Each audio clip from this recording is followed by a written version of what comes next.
ଏଇ ଦେଖନ୍ତୁ ବାପା ଆଜି ମାର୍କେଟରୁ ନେଇ ଆସିଥିଲେ ମାଛ। ଏଇଟା କି ମାଛ ମୁଁ ତ ଜାଣିନି। ବାପାଙ୍କୁ ପଚାରିଲାରୁ ବାପା କହିଲେ କି ଏଇଟା ସେଇ ଛୋଟ ପୋହଳା ମାଛ ଆଉ। ମୁଁ କହିଲି ଏ ମାଛକୁ କ'ଣ ରୋଷେଇ କରିବି କି? ବାପା କହିଲେ ତ ମନକୁ ଯେଟା ଆସୁଛି ସେଇଟା କରିଦେ।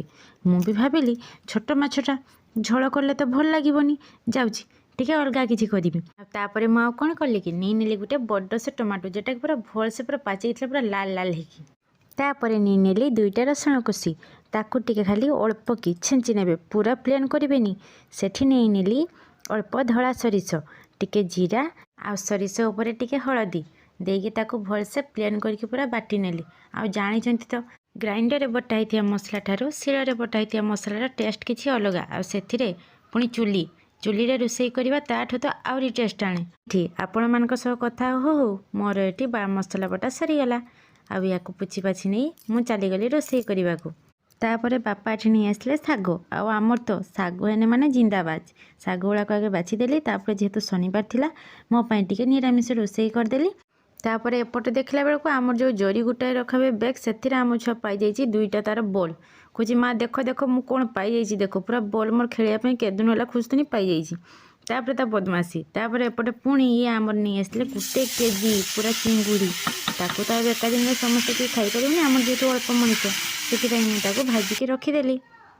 ତାପରେ ଏଠି ନେଲି ଗୋଟେ ଆମ୍ବୁଲ। ମୁଁ ଯେଉଁ ବାଟଣ ଯୋଉ ବାଟିକି ରଖିଥିଲି ସେଇଥିରେ ହିଁ ଆମ୍ବୁଲଟାକୁ ପୁରା ଭିଜେଇ ଦେଲି। ତାପରେ ଏଠି ଯେଉଁ ଲାଲ ଟମାଟୋଟାକୁ ଦେଇଥିଲି ତାକୁ କାଟିକି ନେଲି। ଏଇଠି ଆମର ଚିଙ୍ଗଡ଼ି ମାଛଟା ଭାଜା ହେଇଗଲା। ତାପରେ ମୁଁ ସେଇ କଢ଼ାରେ ଆଉ ଟିକେ ତେଲ ନେଇ ମାଛ ଗୁଡ଼ାକୁ ଦେଇଦେଲି। ଏଇ ମାଛକୁ ଆଜି ଆମର ରୋଷେଇ କରିବାର ଅଛି।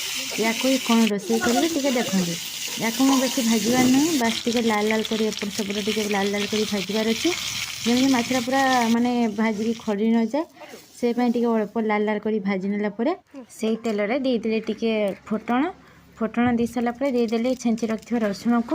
ସେ ରସୁଣଟା ଦେଇ ସାରିଲା ପରେ ତାକୁ ଟିକେ ଭାଜିଦେଲି। ତାପରେ ଦେଇଦେଲି ଟିକେ ଶୁଖିଲା ଲଙ୍କା, 2ଟା କି 3ଟା ଦେବେ, ବେଶୀ ଦେବେନି। ସେଟା ଦେଇକି ଟିକେ ଭାଜିଦେଲି। ତାକୁ ଭାଜିଲା ପରେ ସେଥିରେ ଦେଇଦେଲି ଟମାଟୋ ଦେଇକି ସେଥିରେ ଟିକେ ଲୁଣ ଆଉ ଟିକେ ହଳଦୀ ଦେଇ ତାକୁ ନାଡ଼ିଦେଲି। ମୋତେ ଏଠି ଟମାଟୋଟାକୁ ଢାଙ୍କୁଳିବାକୁ ପଡ଼ିଲାନି, ଯେହେତୁ ମୋ ଟମାଟୋଟା ପୁରା ପାଚିକି ପୁରା ନରମ ହେଇଯାଇଥିଲା। ସେଇପାଇଁ ମୁଁ ଖାଲି ହଳଦୀ ଲୁଣ ଦେଇକି ତାକୁ ନାଡ଼ି ଦେଲାରୁ ଅଳ୍ପ ସମୟ ଟିକେ ଘାଣ୍ଟି ଦେଲାରୁ ସେ ପୁରା ପ୍ଲେନ୍ ହେଇଗଲା, ପୁରା ଭଲ ଭାବରେ ମିଶିଗଲା। ଯଦି ଆପଣଙ୍କ ଟମାଟୋ ଟାଣ ଥିବ କି ଭଲସେ ପାଚି ନଥିବ ତେଣୁ ତାକୁ ଗ୍ରାଇଣ୍ଡିଙ୍ଗ କରିକି ବି ଦେଇପାରିବେ। ମୁଁ ଏଠି ପାଚି ଯାଇଥିଲା ସେଥିପାଇଁ ଗ୍ରାଇଣ୍ଡିଙ୍ଗ କରିନି, ସେମିତି ହିଁ ଟମାଟୋ କାଟିକି ଦେଇଦେଇଛି।